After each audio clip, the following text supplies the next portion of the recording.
اعوذ باللہ من الشیطان الرجیم بسم اللہ الرحمن الرحیم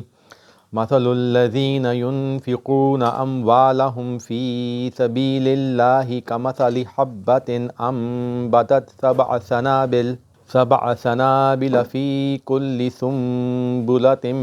مئۃ حبۃ واللہ یضاعف لمن یشاء واللہ واسع علیم۔ مثال ان لوگوں کی جو خرچ کرتے ہیں اپنے اموال اللہ کے راستے میں، مانند مثال اس طرح کی ہے ایک دانے کی سی جس سے 7 بالیں اگیں اور ہر بالی میں سے 100 دانے نکلیں، اور اللہ بڑھا دیتا ہے جسے وہ چاہے، اور اللہ وسیع جاننے والا ہے۔ ابھی ہم نے تلاوت اور ترجمہ کیا سورہ بقرہ کی آیت نمبر 261 کا۔ اب کیونکہ سورہ بقرہ اپنے تکمیل کی طرف جا رہی ہے تو اس وقت انتہائی مرکزی مضمون جو سورہ بقرہ کا ہے اس کا آغاز ہو رہا ہے۔ بات ہو رہی ہے مال، دولت اور پیسے کی، کہ انسان اللہ تعالیٰ کے راستے میں پیسے خرچ کرے اور وہ پیسے کس طرح کمائے، اور کون سے پیسے حلال ہیں اور کون سے پیسے حرام ہیں۔ اور یہ انسان کے باطن کا سب سے بڑا بت ہے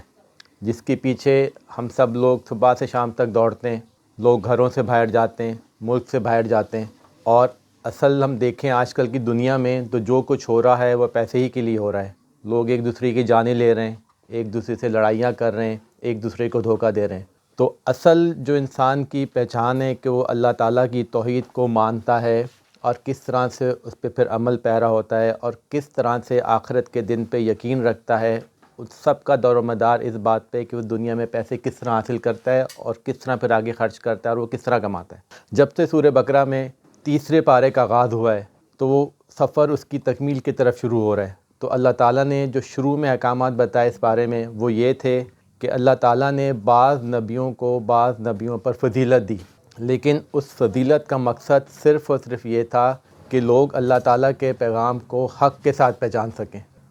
اور فضیلت اس لیے دی کہ کچھ نبی کئی سو سال بعد آئے، کچھ نبیوں کے، اور الگ الگ جگہوں پہ آئے، تو لوگوں کے ذہن سازی کے لیے ان نبیوں کو اس زمانے کے حساب سے معجزات دیے گئے، لیکن لوگوں نے اس پیغام کو غلط سمجھا اور وہ شخصیت پرستی کے اندر پڑ گئے۔ پہلی امتیں بھی شخصیت پرستی میں پڑ گئیں، اور آج کی جو ہماری مسلمان امت ہے دور حاضر میں وہ بھی شخصیت پرستی میں پڑ گئی اور اللہ تعالیٰ کے پیغامات کو نہیں سمجھ سکی۔ تو اللہ تعالیٰ نے اس چیز کو دوبارہ سے دہرایا کہ ہر نبی کا پیغام یہ پیغام تھا کہ اللہ تعالیٰ کی توحید کیا ہے، اور ہر ایک نے اللہ تعالیٰ کے سامنے قیامت کے دن حاضر ہونا ہے۔ دوسری بات جو اللہ تعالیٰ نے قانون بتایا جو کہ انتہائی اہم قانون ہے، کہ انسان نیکی یا بدی کی طرف اپنی مرضی سے سفر شروع کرتا ہے۔ اگر کوئی شخص نیک بننا چاہے تو اس سفر کا آغاز وہ خود کرے گا، اور پھر اللہ تعالیٰ اس کا امتحان لیں گے، اور اگر وہ امتحان میں کامیاب ہوا تو پھر اللہ تعالیٰ اس کی مدد کریں گے۔ اس کے برعکس جو شخص گناہ کا راستہ اختیار کرنا چاہے، گناہ گار زندگی گزارنا چاہے، تو اس کا آغاز وہ شخص خود کرے گا، اور اللہ تعالیٰ اسے ایک خاص مہلت تک اسے دیں گے کہ تو یہ کام کرتا رہے۔ لیکن اگر وہ شخص گمراہی کے اندر پڑتا چلا گیا تو اس کے دوست اور مددگار شیاطین ہو جائیں گے، چاہے وہ جنوں کے اندر سے ہو یا وہ انسانوں کے اندر سے ہو۔ نیکی کا اور بدی کا دور و مدار انسان کی شخصیت کے اوپر ہے۔ جو انسان نیک ہے اس کی مدد اللہ تعالیٰ کرتے ہیں بعد میں، اور جو شخص بدی کے راستے پہ چلتا ہے اس کی مدد شیاطین کرتے ہیں بعد میں، اور پھر اللہ تعالیٰ ان کے دونوں پہ مہرے لگا دیتے ہیں اور وہ پھر نور سے ظلمات کی طرف چلے جاتے ہیں۔ یہ قانون ہمیں سمجھ آیا، اور یہ باتیں اللہ تعالیٰ نے بنی اسرائیل کو ایک دوبارہ دہرائیں کہ انہیں سمجھ آ جائیں۔ جن میں سے کچھ لوگوں کو سمجھ آ گئی ان کی بھلائی ہوئی، جن کو سمجھ نہیں آئی اللہ تعالیٰ نے کہا ان کو چھوڑو اور آگے سفر طے کرو۔ پھر یہ آیت مبارکہ نازل ہوئیں، کیونکہ مدینے میں آیت مبارکہ نازل ہو رہی ہیں، اس کے اوپر سایہ چل رہا ہے غزوہ بدر کا، غزوہ بدر کی تیاری ہو رہی ہے، تو اللہ تعالیٰ کے احکامات آ رہے ہیں کہ اب انسان اپنے اموال جو خرچ کرتے ہیں اللہ تعالیٰ کے راستے کے اندر، وہ اللہ تعالیٰ کے راستے میں خرچ کرو گے تو اس کی مثال ایک زرخیز کھیتی کی طرح سے، کہ جب ایک کسان اس میں بیج ڈالتا ہے تو وہ پوری فصل بھر جاتی ہے۔ رسول اللہ صلی اللہ علیہ وسلم کی حدیث مبارکہ سے ہمیں یہ بات مزید سمجھ آ جاتی ہے کہ اللہ تعالیٰ انسان کو نیکی کا جو اجر ہے وہ 10 گنا سے لے کے 700 گنا تک دیتا ہے۔ تو اللہ تعالیٰ نے قرآن مجید میں بھی یہی بات یہاں پہ فرمائی کہ اگر ایک شخص اللہ تعالیٰ کے راستے میں نیکی کرتا ہے فی سبیل اللہ کا مطلب یہ ہے کہ دین کو پھیلانے کے لیے جو پیسے خرچ کیے جائیں، دین سے جس کو فائدہ ہو. اس کو یہ چیزیں موقع کی مناسبت سے تبدیل ہوتی رہتی ہیں، کیونکہ مدینہ کے اندر غزوات کا سلسلہ شروع ہونے والا تھا، تو اللہ تعالیٰ ہدایات دے رہے تھے مسلمانوں کو کہ غزوات میں پیسے خرچ کرنے. آج کل کے دور کے اندر غزوات کا جنگوں کا سلسلہ نہیں ہے، لیکن لوگ قرآن سے دور ہوتے جا رہے ہیں. تو لوگوں کو یہ چاہیے کہ قرآن کو صحیح معنوں میں فروغ کے لیے جو اس کا حق بنتا ہے، جہاں پہ ضرورت ہو اس کو پیسے خرچ کیے جائیں اس کے لیے، تاکہ لوگوں کو دین کا صحیح پیغام پہنچ سکے. اور جو شخص پیسے خرچ کرے گا اس کو اللہ تعالیٰ 700 گنا تک اس کا اجر دیں گے.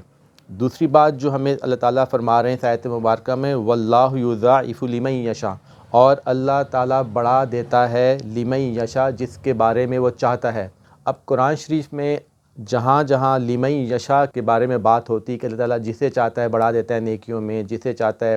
اس کے گناہ بھی بڑھا دیتے ہیں، تو اس کا مقصد عام طور پہ وہی قانون چل رہا ہے جو کہ ہم بات کر چکے ہیں کہ وہ شخص جو اپنی نیکی کے راستے میں سفر شروع کرتا ہے پھر اللہ تعالیٰ اس کے لیے مددگار ہو جاتے ہیں، اور وہ شخص جو بدی کے راستے میں جانا چاہتا ہے پھر شیاطین اس کے مددگار ہو جاتے ہیں اور اس کا راستہ اللہ تعالیٰ سے منقطع ہو جاتا ہے. تو وہ شخص اس بات کو ہمیں مزید سمجھ آتی ہے غزوہ تبوک کے اندر، جب لوگوں نے اپنا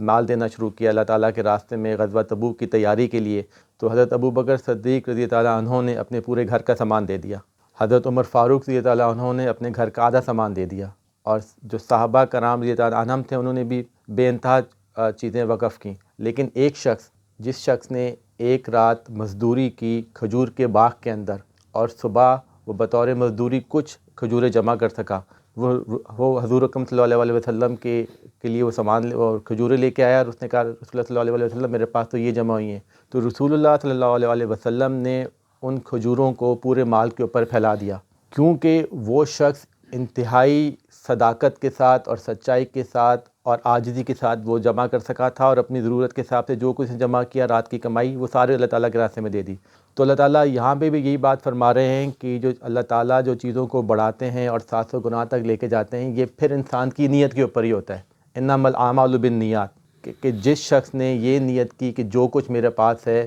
میں اللہ تعالیٰ کے راستے میں دیتا ہوں، یا وہ شخص جس کے پاس 100 گاڑیاں تھیں اس نے 50 گاڑیاں دے دیں یا 90 گاڑیاں دے دیں، اور برعکس اس شخص کے جس کے پاس ایک سائیکل تھی اس نے اپنی ایک سائیکل دے دی جس کی وجہ سے اس کی سارا کام چل رہا تھا. تو اللہ تعالیٰ ان ساری چیزوں کو جاننے والے ہیں، کیونکہ آگے میں آتا ہے واللہ واسع علیم، اللہ تعالیٰ سب سے زیادہ اور سب سے بہترین جاننے والے ہیں. تو اللہ تعالیٰ کو اس چیز کا بالکل پتہ ہے کہ کس شخص نے کن حالات کے اندر اور کس صورتحال کے اندر اپنے مال کو اللہ تعالیٰ کے راستے میں خرچ کیا ہے. آج کا جو مضمون ہم نے جس کا آغاز کیا ہے اس کا جو مرکزی مضمون ہے وہ سود کو ختم کرنا ہے. اور سود کو ہم کس طرح ختم کر سکتے ہیں؟ انفاق فی سبیل اللہ سے. اور اللہ تعالیٰ نے ہماری ذہن سازی کا اس طرح سے آغاز کیا ہے، اور اس پہ ہم لوگ مزید آگے بات کریں گے انشاءاللہ تعالیٰ.